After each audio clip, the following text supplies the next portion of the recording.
ಸಂಭ್ರಮದ ಹಬ್ಬ, ಅದುವೇ ದೀಪಗಳ ಬೆಳಗುವ ದೀಪಾವಳಿ ಹಬ್ಬ.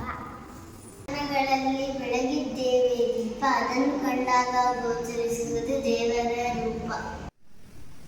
ಪಟಾಕಿಗಳ ಅಬ್ಬರ ನೋಡಲು ಬಲು ಚಂದ, ನಕ್ಷತ್ರ ಕಡ್ಡಿಯನ್ನು ಉರಿಸುವುದು ನನಗಾನಂದ. ಅಪ್ಪ ತಂದ ಬಣ್ಣದ ಹೊಸ ಬಟ್ಟೆ, ಅದ ತೊಟ್ಟು ಸಂಭ್ರಮಿಸುವುದರಲ್ಲಿ ನಾ ಖುಷಿಪಟ್ಟೆ.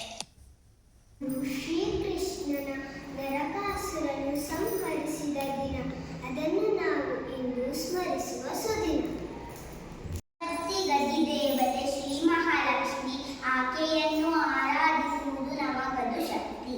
ಸಂಭ್ರಮದ ಹಬ್ಬ, ಅದುವೇ ದೀಪಗಳ ಬೆಳಗುವ ದೀಪಾವಳಿ ಹಬ್ಬ.